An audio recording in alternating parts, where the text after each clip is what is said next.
Ladies and gentlemen, welcome back to the State of the Eight podcast. Welcome to Grad Week. This is day 2. 5 days, 3 videos, 2 podcast episodes, 1 motherfucker graduating. Today on the State of the Eight podcast, we're talking about the Atlanta Hawks. We haven't had to talk about that much this year.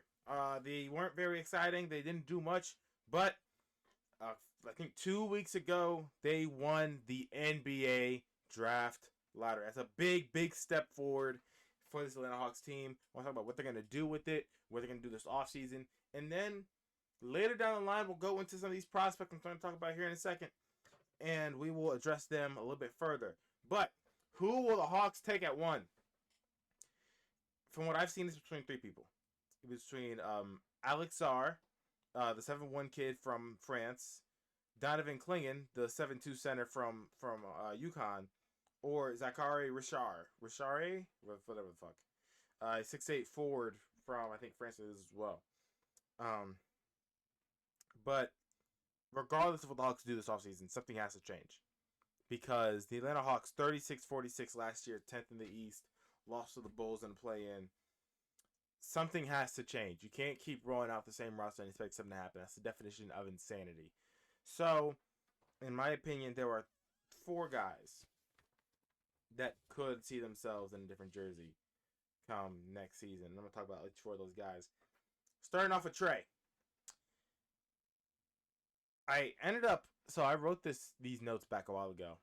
And the other day I did see I listened to a really, really good part of a radio show here in Atlanta. Trading Trey would set the franchise back a lot. Right? Trey and DJ's, their play styles clash a lot. Net rating of negative 5.19 in over 1,100 minutes, right? And the team seemed to play better after Trey's injury last year, right? A team is going to be willing to pay a shit ton of money for Trey Young. Right? They're going to be able to give up a lot of stuff for a top 5 guard in the league right now. But you have to look at it and say, okay, well, what about the other guy? What about DJ? In my opinion, I think that it is in the Hawks' best interest, and more than likely they'll end up moving one of those 2 guys, either Trey or DJ. DJ's contract is cheaper than Trey's, so that plays a big factor into it when it comes to matching salaries and stuff like that. So yeah, I think the Hawks gonna trade either Trey or DJ. I hope they don't, because I think that when they're on, they're on. We just haven't seen both of them at 100% yet. But these next 2 guys I can very well see being out of a Hawks uniform, right? No matter what the situation is. AJ Griffin. AJ hasn't gotten the chance to do what he's done, to do what he could do from a first round pick. So more than likely, I could see the Hawks trying to move him, maybe get another draft pick, probably 2nd round pick, maybe 2 seconds. Go get another rotational guy to bring to the rotation for the Atlanta Hawks. Yeah, that's something I could really see right there. And then, in my opinion, Clint Capella's gone.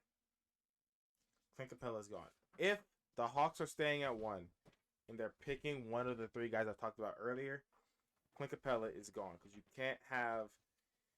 They're gonna start, right? They're gonna start, or Onyeka is gonna start, because Onyeka has proved to be a better center than Clint this past year. So, in my opinion, that means that Clint Capella is done in the Hawks uniform. We'll see him be traded.